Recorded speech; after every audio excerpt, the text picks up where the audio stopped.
तुम लोगों की जेलेट 2024 की काउंसलिंग बहुत जल्द ही स्टार्ट होने वाली है और काफ़ी बच्चों की ये डाउट चल रही है कि उनकी बैकलॉग है सेकंड, थर्ड, फोर्थ या फिफ्थ सेमेस्टर किसी भी सेमेस्टर में, तो उन्हें समझ में नहीं आ रहा है कि मार्क्स को कैसे फिल करना है या फिर जो ऑब्टेन मार्क्स और फुल मार्क्स होगी उनकी वो क्या होगी। तो इन सारी डाउट्स को मैं इस पर्टिकुलर वीडियो में क्लियर कर दूंगा, तो तुम इस वीडियो को एंड तक ध्यान से देखो। और हाँ, आने वाली हर एक वीडियो तुम्हारे लिए काफ़ी इंपॉर्टेंट है, तो तुम चैनल को सब्सक्राइब करके रखना ताकि तुमसे कोई भी अपडेट मिस ना हो या फिर काउंसलिंग रिलेटेड किसी भी रूल्स और गाइडलाइंस को तुम मिस ना करो। तो चलो वीडियो को स्टार्ट करते हैं। तो देखो, बैकलॉग की डाउट्स क्या क्या है और मार्क्स कैसे फिल करना है, ये सारी चीजें मैं यहाँ पर बताऊंगा। तो देखो, ये वाली जो चीज है कि first, second, third, fourth, fifth, six semester की मार्क्स जो है, मैक्सिमम मार्क्स और ऑब्टेन मार्क्स, ये तुम्हें फिल करनी होगी। तुम्हारी काउंसलिंग जैसे ही स्टार्ट होती है, ये तुम्हारे पास फॉर्म आएगी, उसमें ये सारी चीजें तुम्हें फिल करनी होगी। इस चीज को मैं तुम्हें आने वाले वीडियो में बताऊंगा। अभी फिलहाल मैं तुम्हें बैकलॉग की डाउट को पहले क्लियर कर देता हूं।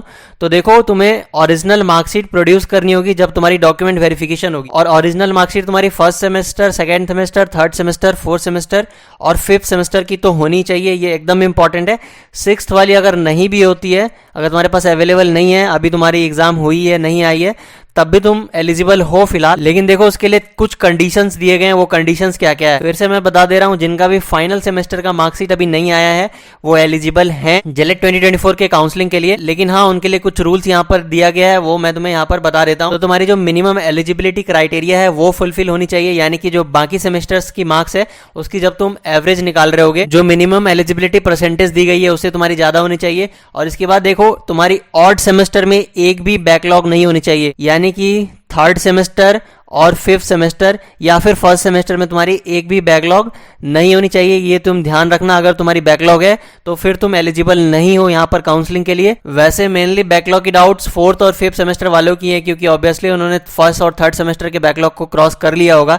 तो फोर्थ और फिफ्थ सेमेस्टर वालों में ध्यान रहे कि फिफ्थ सेमेस्टर में बैकलॉग नहीं होनी चाहिए। और अगर तुम्हारी फोर्थ सेमेस्टर में बैकलॉग है, तुम्हारी वो बैकलॉग क्लियर हो जानी चाहिए। जब तुम डॉक्यूमेंट वेरिफिकेशन के टाइम जा रहे होगे, तुम्हारी वो बैकलॉग क्लियर हो जानी चाहिए। तुम्हें कुछ टाइम दिया जाएगा इंस्टीट्यूशन के द्वारा, जहां पर तुम डॉक्यूमेंट वेरिफिकेशन या फिर एडमिशन के लिए जाओगे, वहां पर तुम्हें कुछ डेट दिया जाएगा। उस पर्टिकुलर डेट तक तुम्हें, जब तुम्हारी रिजल्ट आ जाएगी, तो तुम्हें ले जाकर वहां पर सबमिट करनी होगी कि हाँ, तुमने फोर्थ सेमेस्टर के बैकलॉग को क्लियर कर लिया है। और साथ ही साथ तुम्हारी जो सिक्स सेमेस्टर है उसमें भी तुम पास हो चुकी होगी। तो ये तुम्हें ध्यान रखनी है कि तुम्हें उस टाइम के अंदर अंदर वहां पर जाकर इंस्टीट्यूट में तुम्हें वो रिजल्ट को सबमिट कर देनी है, तभी जाकर तुम्हारी वो एडमिशन कंफर्म होगी। तब तक के लिए तुम्हारी वो एडमिशन प्रोविजनल ही रहेगी। जहां पर भी तुम्हारी एडमिशन होती है, सपोज तुम्हारी कल्याणी गवर्नमेंट इंजीनियरिंग कॉलेज में एडमिशन होती है या फिर जादवपुर में किसी भी कॉलेज में होती है, तुम्हारी वो एडमिशन तब तक के लिए प्रोविजनल ही रहेगी, जब तक कि तुम ये फाइनल सेमेस्टर की मार्कशीट या फिर जो भी बैकलॉग की मार्कशीट होगी उसे सबमिट ना कर दो। तो देखो, ये सारी चीजें तो मैंने पहले ही बता दिया कि appeared for the final semester examination will produce the original marksheet within the given date as declared by the institute for verification. तो जब वेरिफिकेशन की डेट जो भी तुम्हें देगी इंस्टीट्यूट, वहां पर तुम्हें उसी डेट में लेकर जानी होगी तुम्हारे रिजल्ट को। और हाँ, अगर तुम ऐसा नहीं कर पाते हो तो जो भी तुम्हें जहां पर भी एडमिशन मिली होगी वो कैंसिल हो जाएगी और इसके लिए तुम्हें रिस्पॉन्सिबल होगे। WBJE बोर्ड इसके लिए रिस्पॉन्सिबल नहीं होगी और वहां पर तुम्हारी WBJE बोर्ड कोई भी हेल्प नहीं करने वाली है। तो तुम्हें ध्यान रखनी है, तुम्हें उस रिजल्ट को दिए गए टाइम पर सबमिट कर देनी है। तुम्हारे रिजल्ट ऑब्वियसली आ जाएगी, उसके बाद ही तुम्हें इंस्टीट्यूट डेट देगी। तो अगर उसके बाद भी अगर तुम बैकलॉग क्लियर नहीं करते हो या फिर सिक्स सेमेस्टर की तुम्हारी रिजल्ट में पास नहीं होती है, तो उन सारी चीजों के लिए तुम्हें रिस्पॉन्सिबल होगी और तुम्हारी एडमिशन इसके कारण कैंसिल कर दी जाएगी। तो तुम्हें यह ध्यान में रखना है।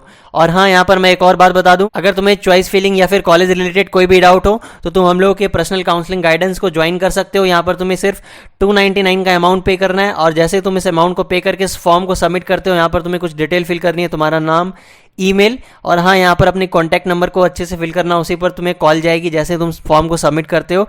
फिर तुम किस ब्रांच में इंटरेस्टेड हो, तुम्हारी कैटेगरी क्या है, ये सारी चीज़ों को जब तुम चूज कर लोगे तो यहाँ पर तुम्हें नीचे पेमेंट करनी होगी 300 रुपीज़ की 299, यानी कि उसको पे करके फिर तुम फॉर्म को सबमिट कर देना। उसके बाद अभी से लेकर तुम्हारी जब तक कॉलेज में एडमिशन नहीं हो जाती है तब तक तुम्हारी सारी डाउट्स को यहाँ पर क्लियर किया जाएगा। तुम्हारी चॉइस फिलिंग कैसी होनी चाहिए, तुम्हें कैसे काउंसलिंग के टाइम सारे कॉलेजेस और ब्रांच को अच्छे से फिल करनी है, इन सारी चीजों को तुम्हें बता दिया जाएगा ताकि तुम्हें कोई प्रॉब्लम ना हो। फिर तुम्हारी जब एडमिशन हो जाएगी, फिर तुम्हारी कॉलेज की जर्नी कैसे स्टार्ट हो, वहां पर तुम्हें कैसे क्या पढ़नी है, प्लेसमेंट के लिए तुम्हें कैसे प्रिपरेशन करनी है, उन सारे डाउट्स को क्लियर कर दिया जाएगा जब तक कि तुम्हारी एडमिशन नहीं हो जाती है किसी पर्टिकुलर कॉलेज में। क्योंकि काफी बच्चे मिस्टेक कर देते हैं, उनकी अच्छी मार्क्स होने के बाद भी उन्हें अच्छा कॉलेज नहीं मिल रहा होता है क्योंकि वो काउंसलिंग के टाइम चॉइस फिलिंग अच्छे से नहीं करते हैं, कॉलेज को अच्छे से फिल नहीं करते हैं, उसके बाद उन्हें रिग्रेट करना होता है। काफ़ी बच्चों को WBJE के जो 4 ईयर डिग्री कोर्स है उनकी जो भी काउंसलिंग चल रही थी, काफ़ी बच्चों ने अच्छे से चॉइस फिल नहीं किया, कितनों को तो मॉप अप राउंड तक भी कोई सीट नहीं मिली है। तो इसलिए इन सारी चीज़ों को तुम ध्यान रखो, और अगर ये वीडियो तुम्हें अच्छी लगी तो तुम इस वीडियो को लाइक कर दो और साथ ही चैनल को सब्सक्राइब करके रखो, वो काफ़ी इंपॉर्टेंट है क्योंकि आने वाली हर एक वीडियो तुम्हारे लिए इंपॉर्टेंट होने वाली है।